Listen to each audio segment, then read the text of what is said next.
When people ask me what I'm afraid of, I tell them I'm afraid of man.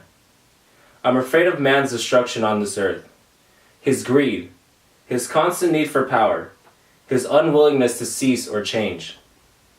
How long must we continue to destroy Mother Earth before we realize that she is on her deathbed, desperately holding on to her dear life? It is now more than ever that we need to help keep her alive, but when will we start taking action? I am here today to tell you about the Dakota Access Pipeline and how it is a terrible project not only for the earth, but for every living thing on it. I'll first talk about how the Dakota Access Pipeline is built based on capitalistic greed. Then I'll talk about how the pipeline is an absolute threat to the environment and will bring nothing but destruction to the land. Lastly, I will conclude my speech by talking about how the Dakota Access Pipeline is not built in the interest of nearby residents. To refresh your memory, the Dakota Access Pipeline is a 1,172-mile-long pipeline that runs through 4 states: North Dakota, South Dakota, Iowa, and Illinois. The Dakota Access Pipeline was conceptualized and built strictly based on capitalistic greed. Energy Transfer Crude Oil Company, the company behind the Dakota Access Pipeline, has forcefully pushed for the Dakota Access Pipeline project without taking into consideration the effects it would have on the earth. They plan to place 1,172 miles of pipeline and have it in full operation in less than 6 months. They literally scheduled no room for a potential hazard. The company is just drilling to make a profit. Now that Donald Trump is going to be our new president, there is no way the construction of the pipeline is going to stop. Trump aims to fulfill all ongoing pipeline projects. Why, you ask? Not only is he doing it because he is one of the most savage businessmen on the planet, but also because he has several investments in the oil industry.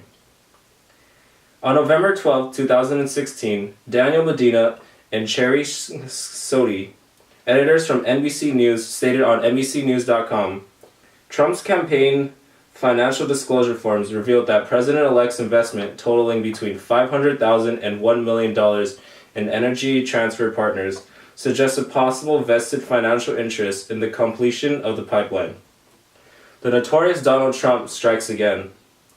The man that believes global warming and climate change is a hoax is putting aside others' interests to get what he wants: more money. Speaking of global warming and climate change, let's talk about the impact the Dakota Access Pipeline will have on the environment. Earth is being destroyed by pipeline construction. No matter how hard we try, once land is traversed, it can never be fully restored to its original condition. This 1,172-mile-long pipeline is nothing but 1,172 miles of absolute destruction. Projects like these have made a significant impact on natural habitats and all living things in them. Yes, transporting oil will be more efficient through pipelines rather than trucks or trains, but they also spill at a more drastic rate. On August 12, 2015, Alexander Salmon, an editor for MotherJones.com, stated, as Sierra Club's Michael Brune puts it, it's not a question of if a pipeline will malfunction, but rather a question of when. And though they spill less often than trains do, the International Energy Agency found that pipelines spill much more in terms of volume, 3 times as much between 2004 and 2012. There is no such thing as a calculated risk when it comes to the oil pipelines. One mistake and the earth will be destroyed forever. One oil spill can destroy land beyond return. One great example is the BP oil spill that happened in 2010. It is impossible to clean up the mess the company made. No matter how much money we spent on restoration projects, it will never happen. We cannot get back all the plants and animals that died from our mistakes. The entire Gulf of Mexico is forever scarred from this incident. In a matter of hours, that spill destroyed the earth forever. Now imagine what will happen if the oil spill reaches a freshwater source. The Dakota Access Pipeline is scheduled to be built right under the Missouri River, a river that runs through 7 states. Just one small leak will leave millions of people out of fresh water. This has sparked a lot of controversy and leads me to my next topic, of the pipeline not being built in the interests of nearby residents.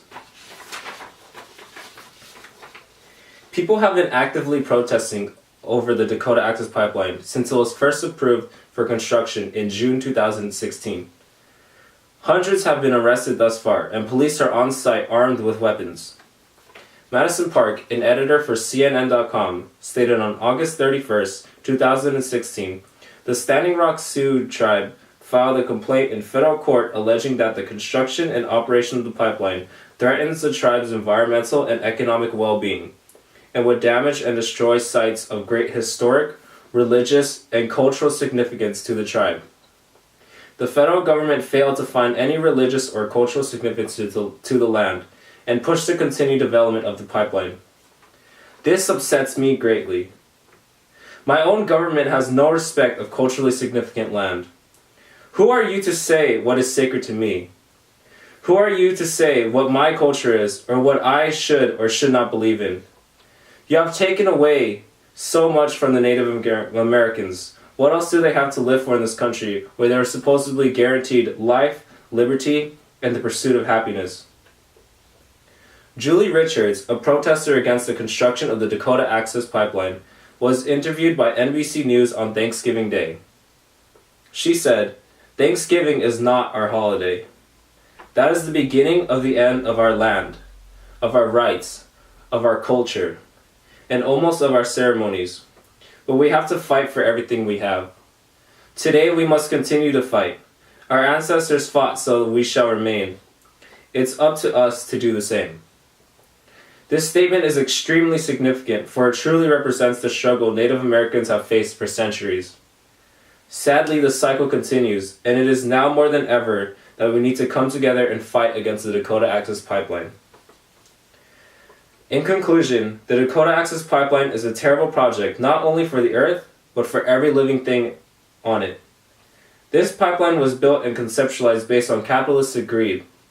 It is absolutely terrible for the environment and is not built in the interest of nearby residents. For a country that does not respect Native Americans or the environment, I have only one thing left to say.